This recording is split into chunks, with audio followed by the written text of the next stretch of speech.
everybody. Welcome to the Sharon and Joe Show. My name is Sharon. And my name is Paris. No, Paris, no Joe?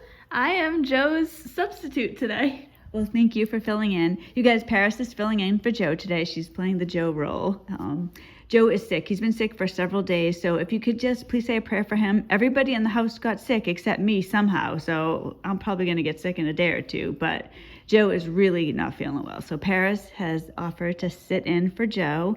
And she's going to be part of what we hope is going to be an annual tradition, the Halloween edition of the Sharon and Joe Show. Do you want to explain, Paris? All right, so today, Halloween's coming up, so we thought we would share some personal spooky stories we've had with true stories, that's a key word there, with some unfortunate secrets behind the narcissism. We're going to tell you what we saw, what we heard with our own eyes, our own ears, what is behind the mask of narcissism. But one more thing before I get into that, I just have a question since Joe isn't here. We have a difference of opinion. He thinks it's better at the beginning of the show to just immediately go into the show. I like banter. So Paris, I'm going to ask you if you like banter or not. And also you watching, because you are very important in this. If you like banter, give it a thumbs up. If you don't, give it a thumbs down. If Joe wins, you'll make him very happy. But I like banter because I feel like I connect a little bit, like I'm talking to friends. What do you think, Paris? I am definitely on your side with this one. I am a fan of banter in the beginning. All right, well, we'll see. Is it a male-female thing? Is it just us genetically related people believing it? I don't know. But Paris, do you want to get into some of our true spooky stories? All right, I'm ready. All right, so we actually just spoke about this we speak about this often, I guess, some sort of often, but we were talking about it this morning, and so we wrote down some of the things we want to talk about. So I'm going to just let you, Paris. Now, these are all true stories that really happened. So, Paris, you go ahead and pick one. Oh, I'm looking at the list. We have a long list, guys. I don't even know.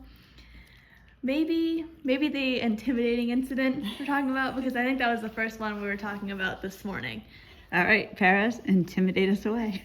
All right, so this was one of the absolute scariest moments of my life. And in the moment when it was happening, there was no, I don't want to say silver lining. There was nothing fun or funny about it. It was very, very terrifying. And I'll explain in a second what happened. So this was in the middle, I want to say, of so my father's narcissistic collapse lasted several years, but it suddenly just got really bad. And this was in the middle of that really bad part. When he left for a few days, I don't even know why wasn't he at the house? He just didn't come home. It sounds like now I'm thinking of this because our life is so different. And what do you mean he didn't come home? But it became normal.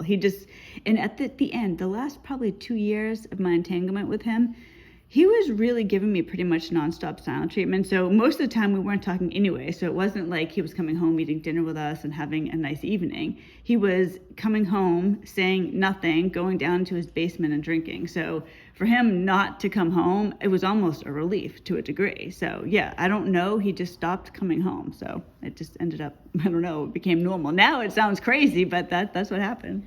All right, yeah. So he, for whatever reason, he just didn't come home, and he was gone for a few days this time. And I remember that morning, my mom had told me that she had told him not to come back unless he was gonna change. Because where was he? And he promised her that he would not come back. But lo and behold, a few hours later, there he is. Now, quickly, you guys know I have a younger brother. He was at a friend's house during this, which actually I think there's a big blessing in this story. Yes, I do too. His friend was originally supposed to come to the house. It was a very last minute change. I think even within 15 minutes. Yes, the original day he was supposed to come into our house, and then I can't remember why, but they switched. And I definitely see God in this. Yes, I think so too, because there were two little boys. They were 13, and they weren't at the house. So my mom and I were at the house, and my dad suddenly just shows up. He was just suddenly in the middle of the kitchen. And I had been coming downstairs because my mom and I were I don't remember what we were gonna do, but we were gonna watch Gone with the Wind. Oh yes, okay, yeah, so we were gonna watch one of our favorite movies together because we've been having a rough few days. And I remember I was coming downstairs and my mom suddenly told me she needed to call the police because my father was just in the kitchen. He's just standing there. It was like he kind of just materialized. I didn't hear him come in. He just suddenly, he was in the house. And so she was calling the police, and My dad is there. And then, like, I don't remember what he said before this. The only thing I remember that he said is he started asking me if he was intimidating me. And he was just like, Paris, am I intimidating you, Paris? I'm not intimidating you, am I, Paris? And here's the thing. That's kind of just like a creepy thing to say anyway. It was not his voice. It was not his voice. It was like there was just this other voice there, or somebody was talking through him. So he's this completely different voice. There's this blank expression. He's asking me if he's intimidating me. And the answer to that is yes. Like, yes, I wouldn't say that was a little bit intimidating there. So that was like, I don't even know how to describe it. It was just, his voice was not his voice, and this thing was talking to me. So I ran upstairs at this point. My mom wanted me to go to my room because something is obviously seriously wrong. And I know, like, in my room, actually, I did not have my phone at the time. To this day, after this, I have my phone with me in my pocket day and night. I always have it with me because I didn't have it when I really wanted it and needed it, because I was scared that something was going to happen and that my mom would get disconnected from the police and I would need to call to the police. And so that is like something that like really affected me. It was a really scary moment. And yeah, he was intimidating me. You know, Paris and I have talked about this, and I've mentioned this on the channel before too. You know, people say, and I personally believe this, even though I know some people think this sounds nuts, that there's something evil inside them. Like they're possessed. I believe it, the things that have happened.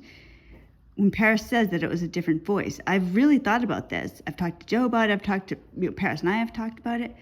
How is it possible that you would have a different voice? Because it happened to me one time before with your father, but I was talking to him on the phone, and all of a sudden he answered me, and it was not his voice, and it was the same voice that time with you, and I heard that too. And he was talking really slow too. I can remember him saying, "Paris, I'm not intimidating you." Wasn't it kind of like that? It was very like monotone, because you know, sometimes you can, like, voice actors, they can make their voice higher or different pitch. You don't just like, it was just like, I don't know, it was like somehow deeper but also like lower and but his mannerisms too, the way he was standing there, it was almost like I think you said it, like robotic almost. He wasn't like moving, he was just standing there, like he wasn't like walking around the house. Like, you know what, like, yes, and he was standing there kind of like he was in a trance. That's what I'm thinking. Yes, I didn't see that much of him because I went upstairs pretty quickly, but while he was going upstairs, he probably repeated this monotone question like 6 or 7 times. Several times. Like, he kept saying it until I closed my door. Yeah, that was man, yeah, that was, like, and Paris said, even to this day, you know, she has to keep her cell phone with her. So there's something there. I mean, we'll tell you some other stories, but just tell us, have you experienced something like this? Because when I think about this, we've talked about it. Like I said, I've talked to Joe, and I just believe that there's something behind them that isn't human. Do you want to choose the next one, Paris?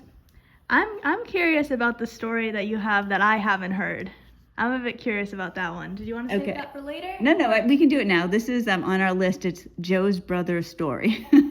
So I don't know if Joe's mentioned this on the channel before, but Paris knows that Joe has a younger brother, and so it's just the two of them. They were living at home. This was when they were much younger. I'm not sure how old his brother was, but I'm thinking less than 10.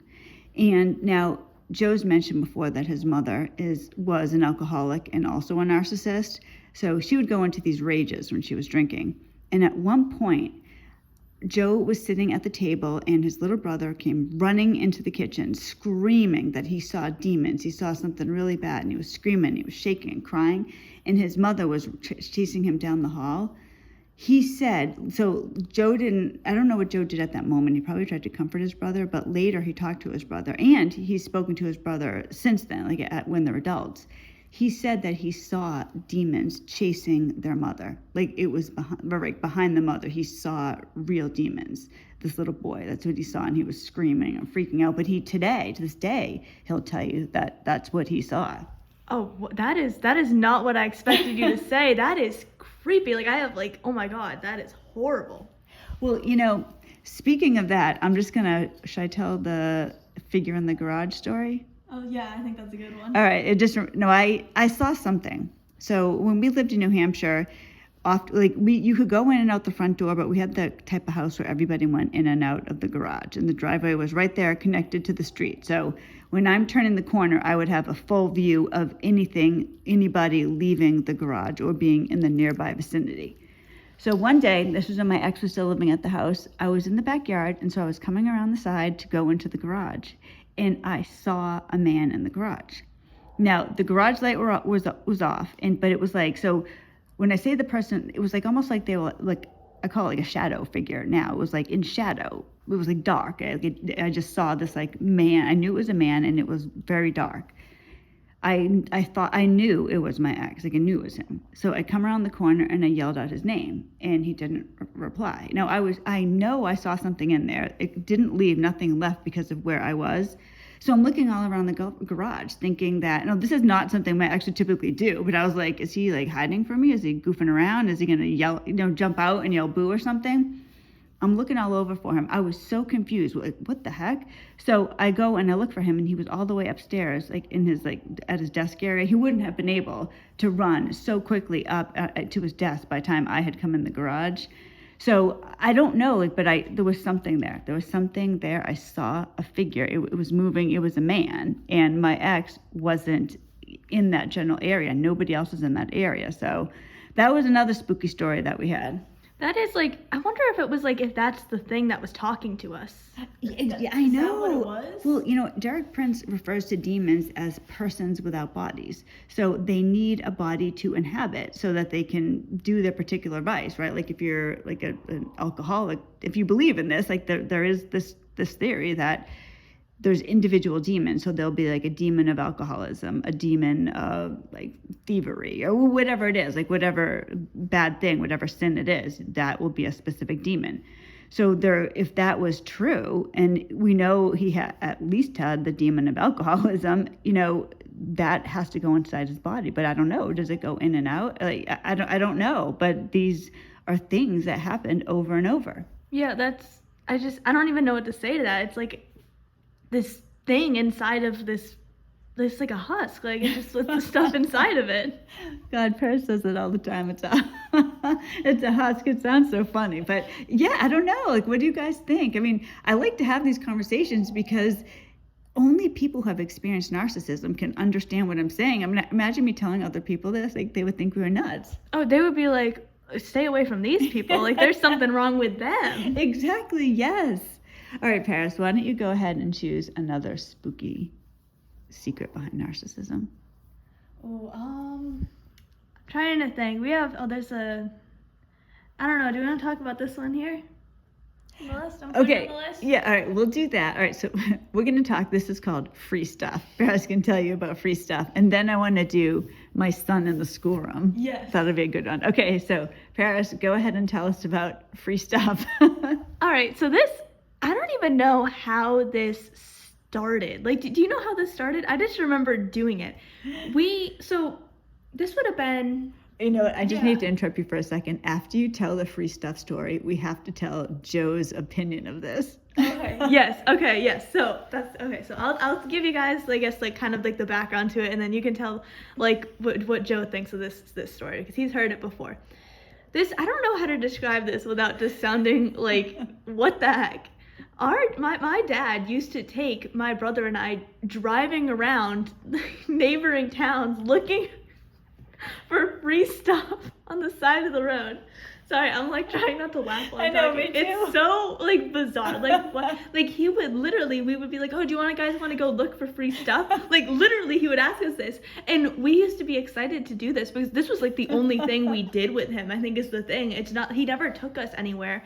Really, there was like a couple things he would do with us. One of them, we would go to an amusement park once a year, but because we won free raffle tickets, it was like so. It was always, even then, like there we are doing. Yeah, free you guys stuff. didn't do it the year that we didn't win the free raffle tickets. I know, yeah, we didn't go that year. Like I see this connection. So we we would go in the car and we would drive around, like, you know how people like put stuff on the side of the road? Now, I mean, sometimes like people it's there so that people can take it if they want it or need it, and that's fine. The weird thing is we didn't need anything. We just drove around looking for it, and we got a lot of stuff too. It wasn't like we were just looking for it. Like we had like a routine. Guys, I just need to say this. I don't even know if he thought about this.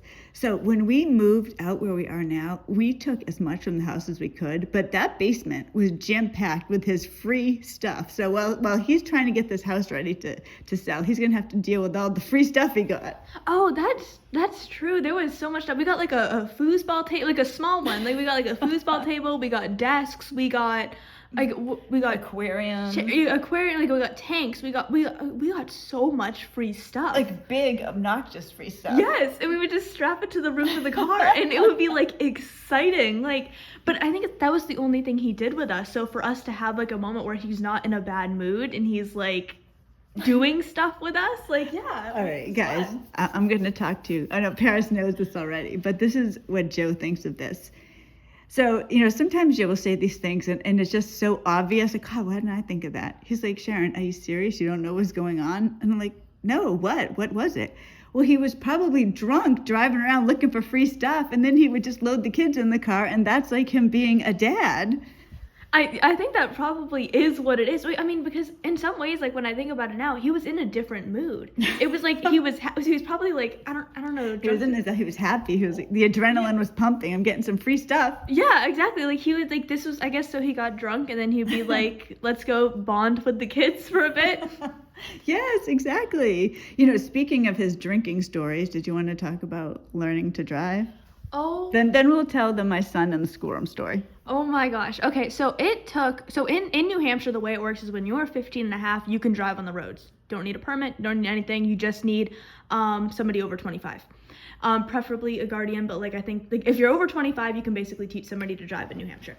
So it took me until I was almost 18 to get my license. Now, part of it was because like my dad took the driver's ed money. Like I know there was some issues with that, but part of the reason why it took me so long to become a good driver is because the person who taught me was passed out drunk in the car, for lack of a better term. So he would occasionally take me out. No, he didn't do this that often, but I think part of it is because I got so mad at him. Like I didn't want to drive with him. Because when my mom taught me how to drive, when she would be driving with me, she would, not pass out. Yeah, like she would like give me directions and she would like, let's do this or let's go this way. I would know what I was doing. With him, he would get in the car and just have me drive and like I would be like coming up to a stoplight and I don't know what I'm doing. I'm 15 and a half. I have hardly any experience behind the wheel. And I would have to like nudge him to wake him up. Like he would just like fall asleep. And now I realize he was like passing out. But like, so I would be like, oh, where am I supposed to go here? And then not only that, but he used to like encourage me to cut people off. I remember one time he was like, Paris, just hit the gas. And the person was honking at us. And I was like, why are they honking? And he's like, oh, I was just trying to get you to cut them off. And I was like, I don't want to cut people off. I would get honked at a lot actually because he would direct me to do things that you're really not supposed to do. See, and this was all when we didn't know he was an alcoholic. I didn't know. And I know that sounds crazy, but at this point, he was living in the basement. I didn't really have contact with him. He was giving me pretty much nonstop silent treatments. This is part of the reason, just to bring this a couple of serious things I want to say. Paris and I are laughing about these things. I don't think it's funny at all that he was drunk in the car with my daughter who was not really even able to drive without an adult conscious next to her. These are horrible things. I'm just saying for us, we do find the humor in it today. But yeah, guys, if you're in the middle of a situation like this, because I was in the middle of a situation like this for a couple of years, please don't give up hope. Keep praying, keep doing what you need to do, and God will make a way. I believe that. It happened to me, and the odds of me getting out, the odds of Joe, anybody can get out. I just felt like I had to say that. Because Paris, did you feel like we were trapped for a while? I did. I felt like this was, growing up, I thought this was normal. Like, I thought it was normal to, like, have, like, your dad not really present. Like, I thought the opposite end was when I would see my friends hanging out with my dad, with their dads, constantly, like, doing things like that. Like, I didn't realize that is the normal. So to me, I felt like, yeah, we were stuck in this. This was my life. This is how it was. Yeah, I felt that way too. I felt like I couldn't get out, but Paris, we get out, right? Yeah, we made it. We're free. Yes, we're free. So that pesky divorce, that could be another topic of conversation. Oh, I have some feelings on this. Yeah, you guys, I'll just say this briefly. This is what's going on with my divorce. It already should have been done. He keeps finding thing after thing after thing that's wrong. He's basically refusing to sign the papers. So I got an email from my attorney on Friday, and it was a copy of a letter she had sent my ex's attorney, and it was basically saying that if they don't do anything in 4 days, this whole thing's going to expire. So I don't know if that means that I have to refile and start all the way over, or if there can be some type of extension, or I don't know. But it's, guys, I can't. It's horrible. It's horrible. I try to just remind myself, it's going to be over. Joe said to me so many times, you can't do this forever. But it's affecting our life today. It's just horrible. He just refuses to sign the papers. This was supposed to be over in March or April. Then it was supposed to be before Labor Day. And then it was supposed to be before Thanksgiving. Now I feel like it's not going to be for, I don't know when. Like, we're just, like, it's horrible. So anyways, let's get back to some humorous stories. Have that little bit of seriousness in there. Should we talk about your brother in the schoolroom? Yes, this is, I don't know if I know the full story, because I don't think he told us for a few days, right? This was a couple of years ago. I don't even know. Do you remember what year it was? Oh, I have no idea. It would have been, he left in 2019, right? Yeah. But So I think it was well before that. it was probably about a year before that, I want to say. Probably like 2018-ish. Okay. So we had in our house in New Hampshire upstairs, it was like a large bonus room. So we used to, like, I homeschool my kids, so we painted a chalkboard wall there, and we did schoolwork there. The kids had desks up there. My ex also had a desk up there, kind of in the corner of the room. Well, we started having this really horrible issue with water leaking all over our house, just randomly. It would seep through the walls, everything. But a lot of it centered around my ex's desk, and it was disgusting. It was just because it smelled. It was like this smelly water. And then at one point, my ex ripped up part of the carpet, so it looked so trashy up there. It's like this desk with this, it just smelled over there. There was like seepage all over from the walls. It was just gross.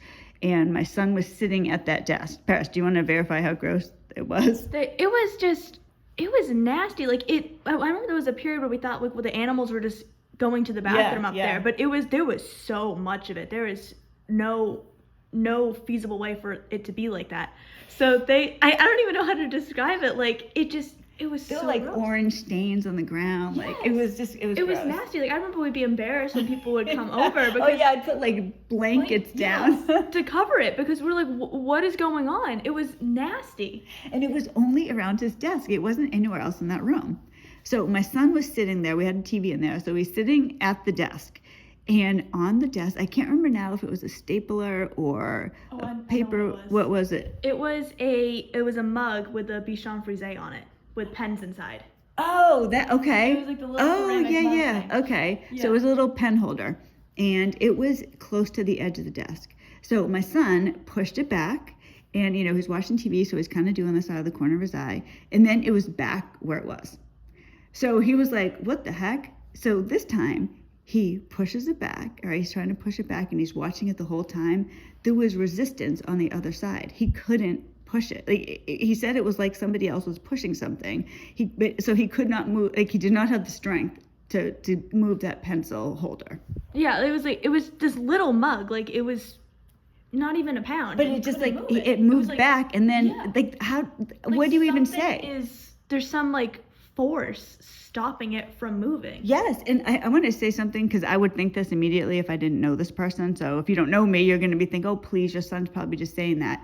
I really don't think so. That's so unlike my son to do something like that. He does not. He's never been a liar. He doesn't make up stories. And he was genuinely scared to go back in the room for a few days. Yeah, yes, that's true. And even when I was talking to him about it was probably a month or so ago. Even then, it's almost like the story I told earlier about Joe and his brother. They're like, no, this happened, and my son was the same way. Like, yeah, this is what happened. So I don't know. Like, you guys tell us, have you had stories like this? And I think we have more. Do we have any more on the list, Paris? Yes, we do. We have let me see. We might have covered. Oh, we have just a couple at the end. We didn't do and disappearing in the woods. All right, Paris is going to tell us disappearing in the woods. Okay, so we had about 4 acres of land where we used to live, but only half of it was like, not half of it, sorry, there was only half an acre that was like actually like cleared. The rest of it was in the woods. So we had about 3 acres of woods, and the people behind us, there was like almost 30 acres behind us. So we are surrounded by woods. We aren't in a neighborhood, like you can see our neighbors next to us, but we have a lot of woods nearby. Key point of this story is we only had half an acre of cleared land that he would go out and he would mow. Now, first of all, it took him so long to mow this lawn. And so it would take him, he would go out for probably 3 hours, wouldn't he? Yes, yes, he would. It would be like he would be mowing the lawn and mowing the lawn and mowing the lawn. Now, when my 13-year-old brother took over, he did the entire lawn in half an hour. Like, it was not that hard of a task. Now, the reason it took so long is he would just disappear. Like, he would just be gone. Like, he wouldn't be... It would just like abandon the mower and just, there's no sight of him. Exactly. It was like weird. Like there would just be the empty mower in the lawn and then he's gone. And we were like, when this would happen, we'd be like, oh, is he in the shed? Is he dumping stuff out? Like, you know, like when you have like the back of the mower, you need to like take out the grass and dump it out. Yeah. Is he dumping stuff out somewhere? We didn't realize we didn't know what he was doing, but he would just disappear. We realized later wasn't it our pastor that pointed out what he thinks is doing? Yes, it was. Yes, he thinks that he had a stash of alcohol in the woods somewhere. And there were so many acres, he could have hidden it anywhere. We had like acres and acres of wood, so he would just disappear and go in the woods, get drunk, and then come back and continue mowing the lawn. I can just remember being like, where's Daddy? Or the kids would say to me, where's Daddy? Where'd he go? Like, there's the abandoned mower. So yeah, that's disappearing in the woods. All right, Paris, what else do we have? We did figure in the garage. Oh, laying on the ground. Oh my gosh. This is another one related to mowing the lawn types of thing. This is related to yard work. He would just lay on the ground. Like he would just stop what he was doing and just lay flat on his back in the middle of the lawn. And like I remember one time, I don't remember what he was doing. I think he was building our pool or something. Oh, when he was not passed out, but laying on the ground near the chicken coop? Yes. Yeah. Yes, he would like, so like, I remember I was in a video, I don't know, a few weeks ago, and I mentioned building this stupid pool. Like, oh my God, it was so bad. He was just laying on the ground next to the pool for like, I don't even know if he was passed out. We had gone out and we came home and I was looking for him. I looked out the bathroom window and I saw him just laying there. Like just flat. So I don't even know how long he was laying there before we arrived. Mm-hmm. It was weird. Like nobody just lays on the grass, like just by yourself while you're supposed to be working. It was bizarre. And he would do this other times too. He would like lay in the house on the ground with our rabbit, which I still get angry thinking about this. Like, wait, you need to set the scene better. Oh, okay. Oh, set the scene for the rabbit? Yeah. Okay, so we had this, oh my God, our little rabbit, his name was Samson. We called him Sammy. He was, I don't even know he was just perfection. We loved this rabbit. He was, oh my gosh, I could rant about him for a while, so I need to cut myself off. He was in this room. We called it our library because we had a lot of books in it. We had tons of bookshelves, but there was a big clear space in the middle, and he was, I guess, to the side against the wall. And he had a decent sized cage, but we would let him out to play. So we would put like a full size blanket on the ground because we had hardwood floors. He would rabbits can't really go on the hardwood. So we would have this blanket on the ground and we would open his cage and he would come out and he would run around and then he would always try to find something to get in trouble with. So he was always getting in trouble doing something. He would somehow manage to find this one singular wire in the room. You know, Sammy's just doing his Sammy thing. But my father would come in and he would just lay in the middle of the floor, just on his back, and he would say he was playing with the rabbit. And the rabbit's so confused. Like, the rabbit would, come over and, sniff him. Like, what's this lump on the ground? Oh, man, I would be so mad because I would be playing with the rabbit, and he would just come in, and he would, take up I don't know how he managed to do this. He would somehow take up the entirety of the room. Yeah, he would be, spread eagle. Because it was, the rabbit had kind of a decent-sized cage. We had it on the side. Then there was, a chair and some bookcases. So, yeah, he would just, it wasn't that big of a room. But he would maneuver his way to take every possible space up. So you had to step over him if you came into the room. Oh, that's true, too. It wasn't like he moved for us. He literally, expected you to step over him, which is just really awkward. And then you'd have the poor rabbit has 2 square feet of space now. Or remember when he would sit in the chair with the rabbit? Oh, poor Sammy. This was okay, so he's a big man, so he would be sitting in this chair with just the rabbit, this little rabbit that weighs like maybe 3 pounds max. Now, he was a big rabbit, but like... Not compared to the ex. He's teeny. He's a little rabbit, and he would just put the rabbit next to him. Like, it wasn't like most people, when you're holding an animal, you would like have it on your lap, you would be petting it. He would just sit there in the chair, just staring blankly at the wall with the poor rabbit cowering next to him. And like, the thing is too, with this rabbit, Sammy is such a snuggler. He loved cuddling with people. He did not enjoy cuddling when he was just sitting on the chair. He was like wedged in between my ex's leg and the side of the chair, so he was like squished there. Oh, it was horrible. It was so sad. Oh, we would feel so bad for him. We'd be like, oh no, Sammy's been like captured. He's been captured. Yeah, it was horrible. So thankfully, Sammy got to live out the remainder of his life narc-free. That was the happy ending to that story. Do we have another one? Oh, we have grocery shopping. Oh man, this is okay. So this is actually something, this would happen on the weekends, is our father would come in and he would be like, I'm gonna take you guys grocery shopping. My brother and I, we don't mind grocery shopping when with our mom. When we're with, oh my gosh, we hated it so much. You know what? I also have to say this. You know what I am sure he was doing? Because he would suddenly volunteer all the time to go grocery shopping. Now, I was a stay-at-home wife, so it would just be assumed and normal for me to do the grocery shopping. But he would insist on doing, I really want to do this for you. I am so positive that the reason he said that is so that he could go and use credit cards to pay for the groceries. So and that's like part of how he was getting into credit card debt. Oh, so he was just stacking it up on the side. Yeah. Like, okay, but he would also too, the way he would word it is, oh, I'm gonna give your mom a break for a bit from like watching you guys. She just needs like a break. So it was like we were almost a burden that he was like, I guess it wasn't like we were a burden on him. It was like we were a burden on our mom, and she just didn't have enough energy to take care of us. Like, she needed a break. He would say the same thing too, actually, before we went looking for free stuff. But he would be in a good mood during that. So maybe like this is like we would go grocery shopping in the morning before he's like drunk. Then he would get a little drunk at the late morning, and in the afternoon we'd go out. Maybe that was his routine. But grocery shopping with him is he would be just in this nasty mood, and he would like not walk around the store. Like, he would be racing around the store to the point where my brother and I are struggling to keep up. And then when we're not keeping up. And remember, he's saying he's doing this to benefit somebody. He really, really wants to do this. And then this is how he acts when he's doing his act of charity. Yes, he was nasty. Like, he was racing around the store, just throwing things in the cart, yelling at us. Because like, here, like, when you're grocery shopping with kids, like we were doing this.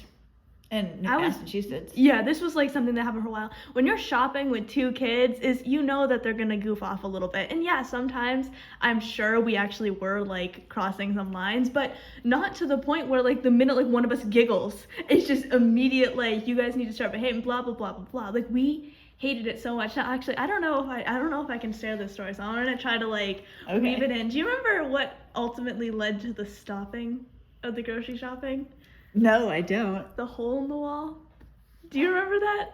Oh, was that with your brother? Yes. Oh, that was from that? Yes. Oh my God. Okay, go ahead and tell the story. Okay, so he would make us do it every week, and we would always complain about it. We would I think there was times we would cry over this. So we hated going grocery shopping with him because he was always yelling at us, always in a bad mood. It was just miserable. Like, we would be stuck shopping with him. So it would be like, I think it would take a while too. We wouldn't be out for just a little bit. It would be like at least an hour or two. Yeah, probably. Like, it was like we were grocery shopping for 2 hours getting yelled at. Like, that's not fun to do. That's horrible. I don't remember exactly what happened, but I remember my brother coming out of his room crying because he had like, did he kick it or he was upset about going grocery shopping. I can't remember now if he like slammed his door and the doorknob went through it or if he kicked it. I don't know, but yeah, he was in a fury. He did not want to go. And yeah, he punched a hole in the wall or he kicked it, or it might have been the doorknob, but a hole ended up in his wall. So yeah, I guess I do remember that. That was like the last day. He was, and oh my gosh, I remember how he was like crying. Now, he wasn't crying necessarily, because he was like upset, but he was scared he was going to be getting in a lot of trouble for this. Yes, like, he was terrified. And of course, my dad, the way he's acting is he's absolutely flipping out. And this is something actually that we've talked about before, is when this happened. Now, my brother was like not even 10 at this point. He was maybe he was 10, maybe he was 11. No, I think he was like 9, He was actually. 9? Yeah, Okay, I think so. He was young. Now, obviously, like that, you know, obviously, I'm not trying to excuse what he did. Like, that's obviously not a good thing to do. But when our father, like, completely destroyed the entire sprinkler system, or when he broke something, like, really important, when he got holes in the wall, it was okay. What about the incident in Massachusetts? You know what I'm talking about? In your room? Yes. Okay, wait, let me quickly wrap up the hole in the wall story and then I'll tell this one. So, with the hole in the wall, he eventually got out of grocery shopping, but I was unfortunately still stuck. I was not able to escape. And I remember he was complaining, he was complaining in the car about it. I remember he turned the car around to try and pick up my brother to punish him. But he's like, you know what? No. He's like, you're still going grocery shopping and you don't want to. And he kicked a hole in the wall and he's not going. So I'm going to go and get him. And then I remember we also left still without him. My mom did not give up my brother in this situation. That was ultimately, I think, the end at that point when it got to the point where there was a literal hole in the wall. He did finally let us stop going grocery shopping with him. His credit card was probably maxed out. Yeah, he couldn't afford to do it anymore. But okay, so when my 9-year-old brother gets upset and he accidentally, no, it was an accident too. It might have been the doorknob. It might have been. It wasn't even that big of a hole. Like it was maybe he might baseball have sized. slammed his door. Yeah, like it was maybe baseball sized at most. But people like drywall. It's really not that hard to fix. It's a really easy fix. Now, of course, when he's doing it, when my father's doing it, it's just a disaster.